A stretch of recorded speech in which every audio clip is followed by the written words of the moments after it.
Hello students, in today's class we are going to discuss about percentage yield. Percentage yield क्या होता है इसके बारे में समझना है और फिर उस पर रिलेटेड कुछ न्यूमेरिकल्स हमको सॉल्व करना है. ठीक है. परसेंटेज यील्ड समझ में आने के लिए जो स्टोइक्योमेट्रिक कैलकुलेशंस है मूल कॉन्सेप्ट का वो उसको एकदम क्लियर होना चाहिए, तभी जाके ये समझ में आएगा. आप परसेंटेज यील्ड जो चीज़ है इसको कैसे समझेंगे आप? मतलब परसेंटेज यील्ड का मतलब क्या हुआ केमिस्ट्री में, एंड एकदम क्लियर कट वे में कैसे समझेंगे इसके लिए एक एग्ज़ाम्पल हम लेते हैं. ठीक है. उस एग्ज़ाम्पल के हेल्प से बहुत ही बेहतरीन तरीके से समझ में आ जाएगा कि परसेंटेज यील्ड क्या होता है और इसको कैलकुलेट कैसे किया जाता है. ठीक है. जैसे एक सिंपल सा चीज़ है, मान लीजिए हम यहाँ पर कोई रिएक्शन ले रहे हैं, जैसे कि CH4 and plus O2, this gives CO2 and plus H2. ये कंबशन ऑफ मीथेन है, मीथेन गैस का कंबशन है. इसको बैलेंस करना ज़रूरी है, तो आप बैलेंस कर दो. 2 oxygen 2 oxygen 2 oxygen. So this is basically combustion of, this reaction is basically combustion of what? Methane. ये रिएक्शन कंबशन ऑफ मीथेन को बता रहा है बहुत क्लियर वे में. अगर स्टोइक्योमेट्रिक रेशियो देखें हम तो पता चलेगा कि इसका 1 मोल लगेगा तो इसका कितना मोल लगेगा? 2 मोल लगेगा. और इसका कितना मोल बनेगा? 1 मोल बनेगा. और इसका कितना मोल बनेगा? 2 मोल बनेगा. और अगर मास के टर्म में बात करें हम तो CH4 के 1 मोल में 16 ग्राम और इसके 2 मोल में 64 ग्राम और इसके 1 मोल में 44 ग्राम. मतलब हम ये बोल सकते हैं कि ये जो CH4 है इसका 16 ग्राम कंबसन करके 44 ग्राम CO2 गैस रिलीज करता है. ये CO2 गैस है, बेसिकली ये निकल जाता है ऐसे. तो यहाँ बोल सकते हैं कि 16 gram of CH4 burns to give 44 gram of CO2 gas. क्या हम ऐसा बोल सकते हैं कि 16 ग्राम जो CH4 गैस है वो बर्न करके 44 ग्राम CO2 दिया? ओके. ये जो बात हम बोल रहे हैं क्या इसके लिए हमने किसी एक्सपेरिमेंट को किया है? नहीं. ये थ्योरेटिकली हमने इक्वेशन को लिखा और थ्योरेटिकली हमने इस बात को बताया कि थ्योरी कह रहा है कि 16 ग्राम CH4 अगर आपको चाहिए कंप्लीटली बर्न कराना है इसको, तो ऐसे परिस्थिति में ये बर्न करके 16 ग्राम CH4 का 44 ग्राम आपको CO2 गैस देगा. ये मतलब थ्योरेटिकल स्टेटमेंट है. मीन्स ये जो स्टेटमेंट हम लिखे हैं क्या ये एक्सपेरिमेंटल रिजल्ट है? नहीं, ये थ्योरी है. मतलब रिएक्शन को हमने बोर्ड पर लिख दिया और थ्योरेटिकली इसको हमने बैलेंस कर दिया और फिर थ्योरेटिकली स्टोइक्योमेट्रिक रेशियो लिख दिया और लिखने के बाद फिर हमने देखा कि इसका 1 मोल अगर जल रहा है तो इसका 1 मोल बन रहा है. मतलब 16 ग्राम CH4 बर्न करेगा तो 44 ग्राम CO2 बनेगा. मतलब above statement is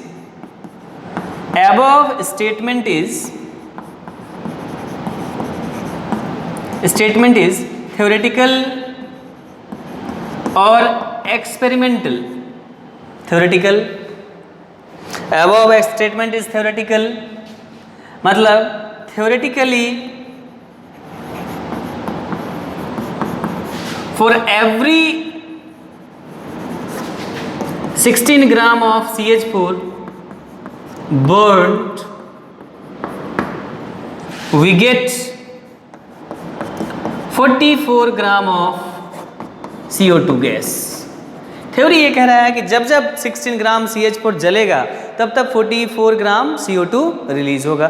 ये थ्योरी कह रहा है. लेकिन मान लीजिए आपने एक्सपेरिमेंट किया और एक्सपेरिमेंट करने के लिए आपको पता है कि गैसेस का जो कंबशन होता है जनरली वो यूडोमेट्रिक ट्यूब में किया जाता है, और इसके बारे में यूडोमेट्रिक ट्यूब के बारे में एक वीडियो लेक्चर में मैंने बताया हुआ है। तो यूडोमेट्रिक ट्यूब में मान लीजिए आपने 16 ग्राम CH4 लिया और 16 ग्राम CH4 रखने के बाद उसमें ऑक्सीजन रखा और इग्नाइटर से इग्नाइट करा के ब्लास्ट करा दिया, मतलब CH4 को एक तरह से आपने बर्न करा दिया। ये तो थ्योरेटिकल बात है कि 16 ग्राम CH4 जलेगा तो 44 ग्राम CO2 बनना पड़ेगा, थ्योरी कह रहा है। लेकिन एक्सपेरिमेंट में आपने देखा कि 16 ग्राम CO2 को आपने जलाया तो 44 ग्राम CO2 नहीं मिलके 40 ग्राम ही मिल गया, मतलब आप जो सोच रहे थे वैसा नहीं हुआ। You were supposed to obtain 44 gram of CO2, but unfortunately we obtained only 40 gram of CO2। इसका मतलब जो थ्योरी कह रहा था और जो एक्सपेरिमेंट में हमारे सामने प्रोडक्ट है वो दोनों में अंतर है। थ्योरी अगर कह रहा था कि 100 ग्राम मिलना चाहिए कोई चीज़ का और मिला 80 ग्राम तो बोलेंगे उसका 80% है। थ्योरी के हिसाब से 80% हमको यील्ड मिला है, प्रोडक्टिविटी मिली है, उत्पादकता मिला है, मतलब परसेंटेज यील्ड यही है। परसेंटेज यील्ड क्या करता है कि थ्योरी में जो मिलना चाहिए वो नहीं मिला तो एक्चुअल में कितना मिला, उस थ्योरेटिकल वैल्यू का कितना % मिला, वही वैल्यू बेसिकली हो जाता है हमारा परसेंटेज यील्ड। जैसे इसी रिएक्शन में मान लीजिए सपोज इसको मिटा दूं मैं थ्योरेटिकली, ये वाला स्टेटमेंट। अच्छा मान लो आप, मतलब ये 16 ग्राम मिलना चाहिए था आपको, क्या 16 ग्राम CH4 जलने से क्या मिलना चाहिए था, आपको मिलना चाहिए था 44 ग्राम ऑफ CO2। लेकिन मान लीजिए, मतलब experimentally, let in experiment only 40 gram of क्या CO2 is obtained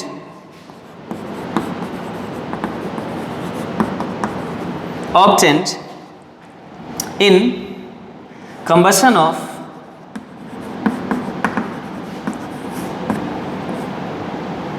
16 gram of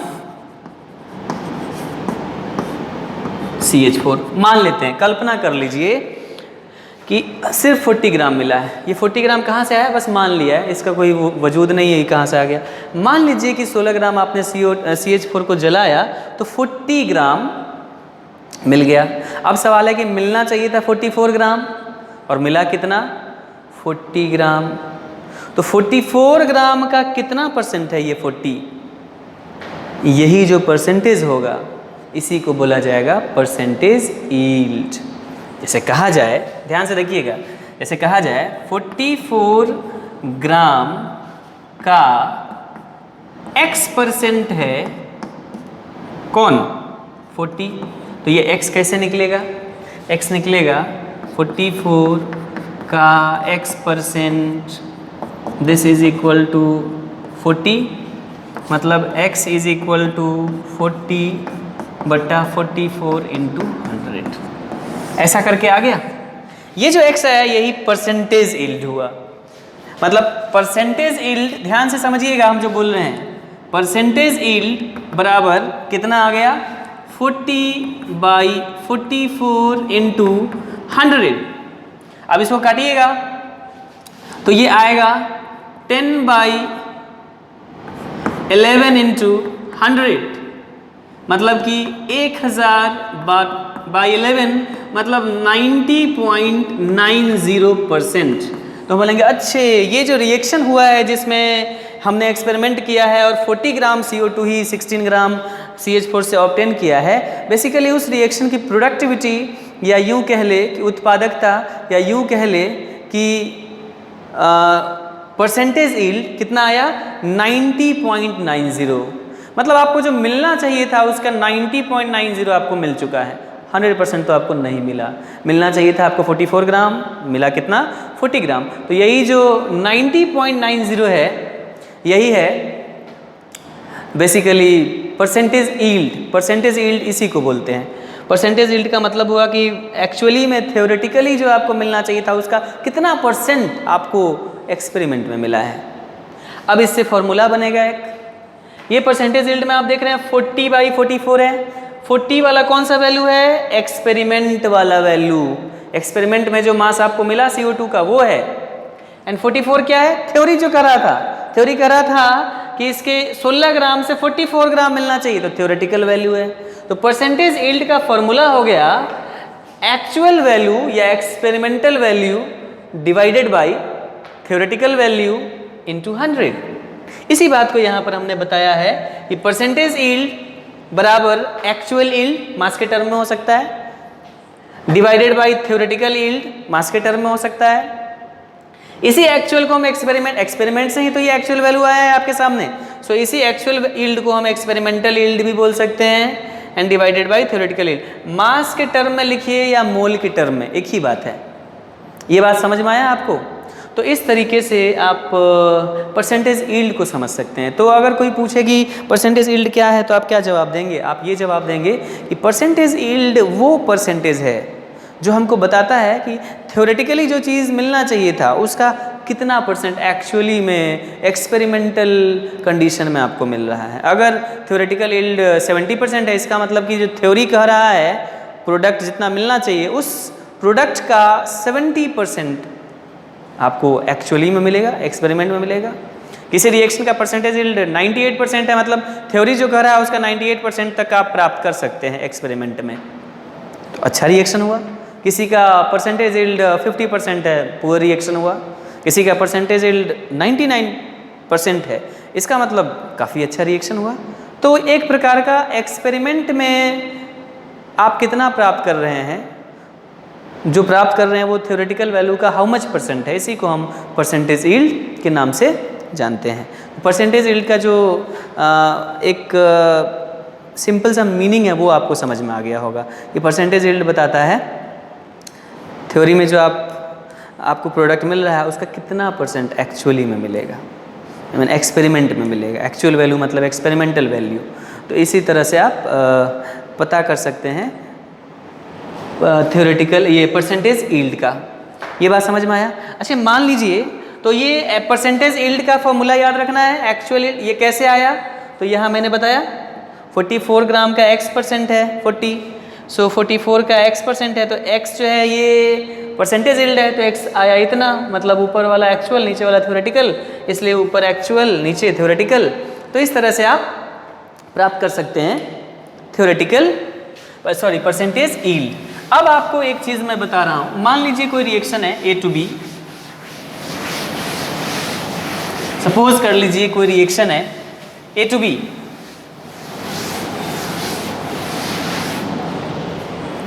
मान लीजिए कोई रिएक्शन हो रहा है और किस तरह से हो रहा है, तो मान लीजिए कोई रिएक्शन हो रहा है A to B। मान लीजिए कोई रिएक्शन हो रहा है A to B। थ्योरी कहता है कि B मिलना चाहिए 10 मोल, ये थ्योरी कह रहा है, थ्योरी कह रहा है, और एक्चुअली में मिल गया 8 मोल। एक्चुअली मतलब एक्सपेरिमेंटली।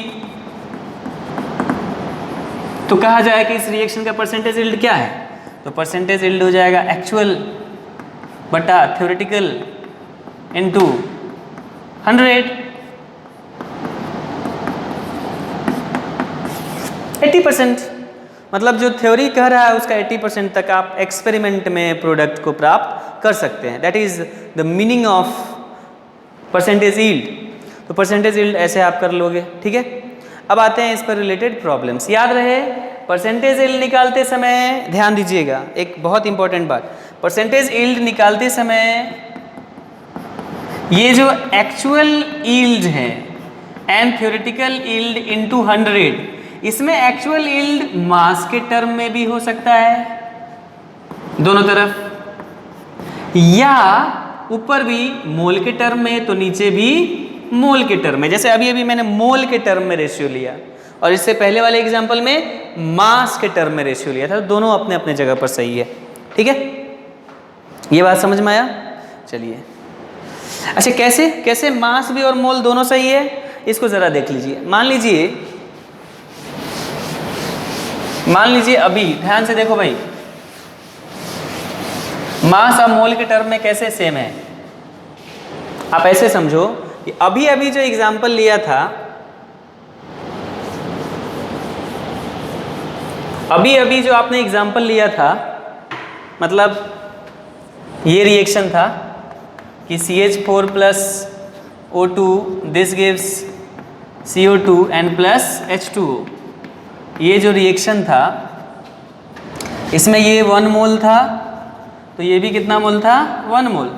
मतलब ये 44 ग्राम था, तो ये कितना ग्राम था? 16 ग्राम। तो अभी अभी देखा कि परसेंटेज, अच्छा एक्चुअली में एक्सपेरिमेंट में कितना प्राप्त हुआ था? एक्सपेरिमेंटली ये जो CO2 ऑब्टेंड हुआ था अभी अभी क्वेश्चन में कितना था? 40 ग्राम। एक्सपेरिमेंटली CO2 ऑब्टेंड इज 40 ग्राम, ये याद रखिए। तो परसेंटेज यील्ड कैसे निकाला था हमने? परसेंटेज यील्ड हमने निकाला था एक्चुअल यील्ड बटा थ्योरेटिकल यील्ड इनटू 100।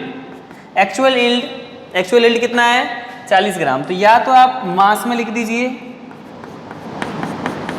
या इसी को आप चाहें तो मोल के रूप में लिखिए। इसका मोल कैसे लिखोगे? 40 ग्राम में कितना मोल हो जाएगा? 40/44, 40/44। और इसके 44 ग्राम में कितना मोल हो जाएगा? 44/44। Weight in gram by molecular weight CO2 का कितना होता है? 44, उससे डिवाइड किए तो अंत में ये दोनों तो कट ही जाएगा ना, तो फिर तो वही बच जाएगा 40/44 जो यहाँ पर है। इसका मतलब मास के टर्म में आप लिखे तब या मोल के टर्म में आप लिखो, दोनों केसेस में बात बराबर है। दोनों ही केसेस में आप परसेंटेज यील्ड को वैसा ही, बिकॉज ये तो परसेंटेज है भाई, प्रोडक्ट का जो थ्योरेटिकली मिलना चाहिए था उसका कितना परसेंट एक्चुअली में मिल रहा है, एक्सपेरिमेंटली मिल रहा है, इसी को तो बोलते हैं परसेंटेज यील्ड। ये मोल के टर्म में लिखो तब भी वही बात है, मास के टर्म में लिखो तब भी वही बात है। तो इस तरह से परसेंटेज यील्ड को हम कैलकुलेट करते हैं, ठीक है। अब बारी है परसेंटेज यील्ड, जब समझ में आ गया। अच्छा एक सिंपल जवाब दो, किसी रिएक्शन में मान लो 1000 मोल मिलना चाहिए था लेकिन मिला मान लो 500 मोल, तो एक्चुअली में मिलना चाहिए था 1000, मिला 500, मतलब उसका 58% ना मिला, तो बोलेंगे इस रिएक्शन का परसेंटेज यील्ड कितना है? 50% है। मिलना चाहिए था 1000, मिला 250, उसका 25% है। मिलना चाहिए था 1000, मिला 990, 99% है। सो इस तरह से थ्योरेटिकल वैल्यू में जो बात है उसका कितना परसेंट एक्चुअली में मिल रहा है, that is called percentage yield. अब हम आते हैं इस पर रिलेटेड प्रॉब्लम्स पर, परसेंटेज यील्ड के प्रॉब्लम्स को किया कैसे जाए, ठीक है, देखते हैं। आई होप ये बात समझ में आ गया होगा बहुत अच्छे से।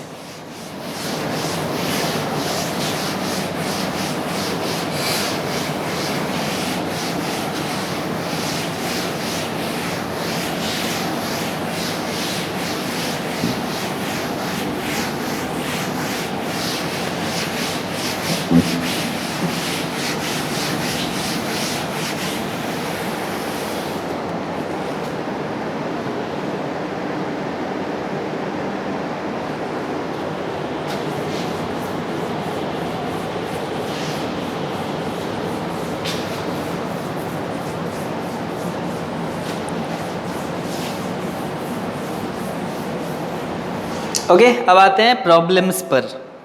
काफ़ी ज़रूरी प्रॉब्लम्स है भाई, बिना प्रॉब्लम के तो बात बनेगा ही नहीं। So the problem number 1 is, problem number 1 क्या है भाई? प्रॉब्लम नंबर 1 कहता है कि the iron 3 oxide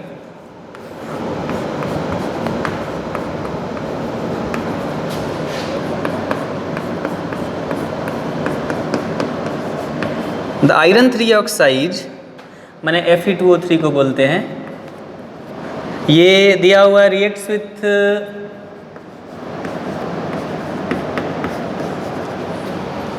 with CO to give iron and CO2.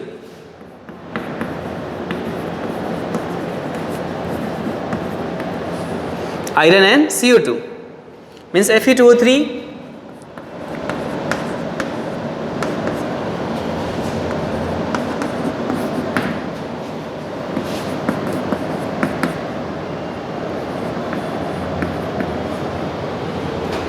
The reaction of 480 gram Fe2O3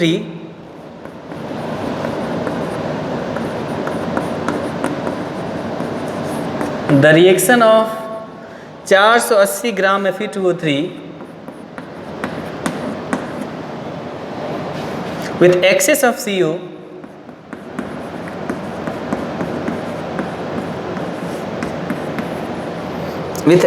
CO yields 252 gram iron. 10% yield is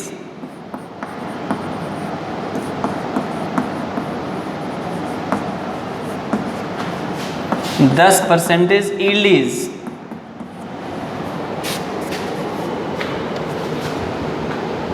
option दिया हुआ है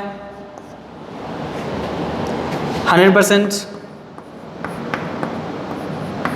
option B दिया हुआ है 91.2% एंड ऑप्शन सी दिया हुआ है 75% एंड ऑप्शन डी दिया हुआ है 50.0%, मतलब 50%.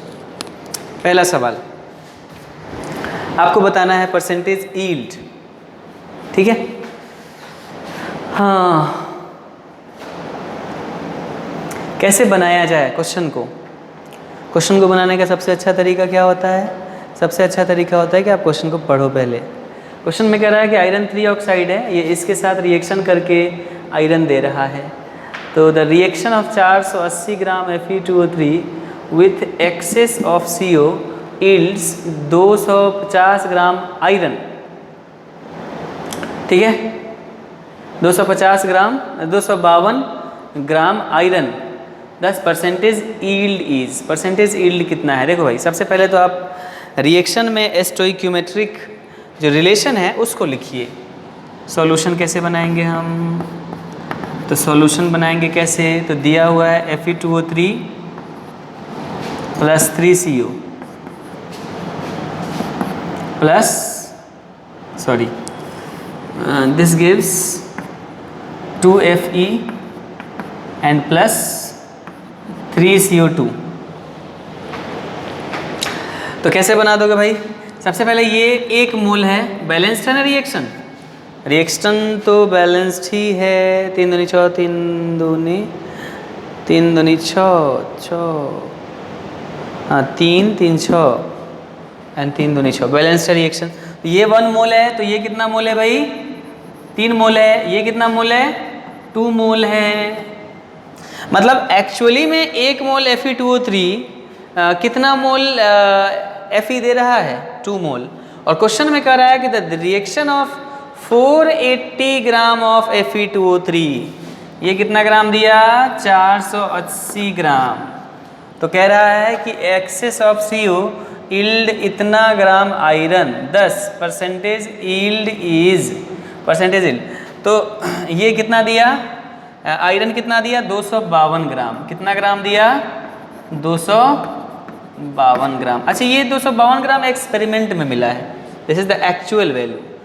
यील्ड इतना ग्राम आयरन, मतलब ये this is theoretical value. Theoretical value या थ्योरेटिकल यील्ड इसको बोल दीजिए. सॉरी, एक्चुअल यील्ड बोल दीजिए. एक्चुअली मतलब एक्सपेरिमेंटली जो आपको वैल्यू मिला है आयरन का, आपने एक्सपेरिमेंट किया तो आपको इतना मिला 252 ग्राम. मतलब ये 252 ग्राम कैसा वाला वैल्यू है? एक्चुअल और एक्सपेरिमेंटल डेटा.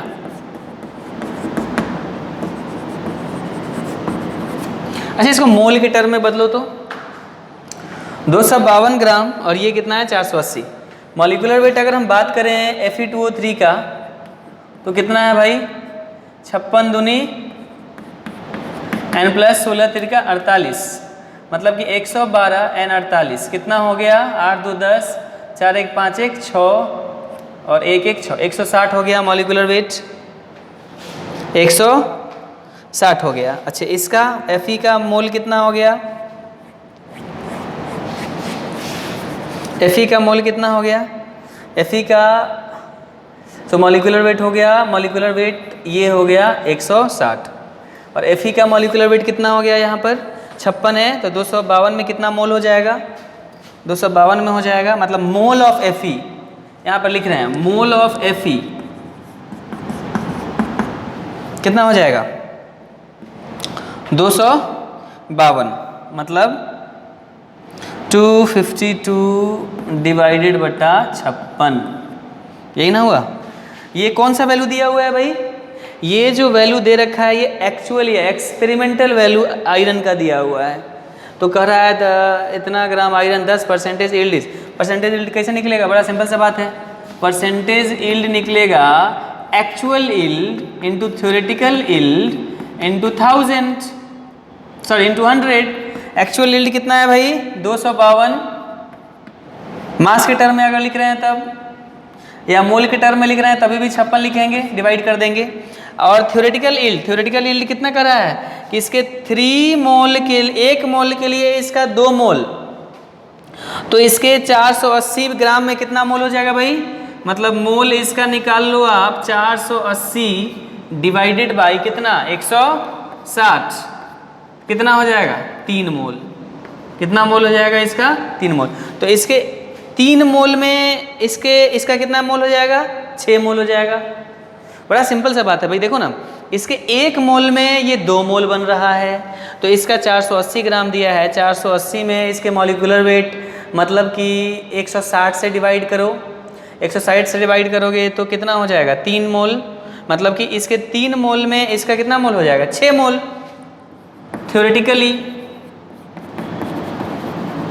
तो थ्योरेटिकली 6 मोल हो जाएगा, तो 6 मोल का मतलब कितना हुआ, सीधे डिवाइड कर दो, डिवाइडेड बाई 6 मोल इंटू 100, कितना हो गया 252/56/6 इंटू 100। इसको काटिए कितना आता है, अभी काटते हैं आपके सामने, हम आपके सामने काटेंगे तो पता चलेगा कि जो वैल्यू आ रहा है वो कितना आ रहा है, वो वैल्यू कितना आ रहा है भाई, यहाँ रख दीजिए, वैल्यू कितना आ रहा है, वैल्यू काटते हैं, चलिए 252/56, 252 डिवाइडेड बटा 56, 4.5 एंड डिवाइडेड बटा 6, कितना आया 75, मतलब इसको काटिएगा तो आ रहा है 0.75 और इंटू 100 मतलब कितना परसेंट 75%। अगर आपने मोल के टर्म में निकाला है तब, अच्छा मास के टर्म में निकालते तब, मास के टर्म में निकालते तो ये 6 मोल में कितना मास हो जाता, 56 इंटू 6, तो तभी भी परसेंटेज यील्ड कितना हो जाता, परसेंटेज यील्ड हो जाता आपको एक्चुअल मास, एक्चुअल मास कितना है 252, अब बटा थ्योरेटिकल कितना होता है 56 इंटू 6 इंटू कितना करते 100, तभी भी कितना आता 75%। तो इस रिएक्शन का 75% है कि नहीं, हाँ सी। तो इस सवाल का जो परसेंटेज यील्ड हो जाएगा वो कितना हो जाएगा 75%। तो 75% is the percentage yield of the reaction. ये बात समझ में आ गया, तो आई होप परसेंटेज यील्ड आपको समझ में आ रहा होगा, ठीक है। अब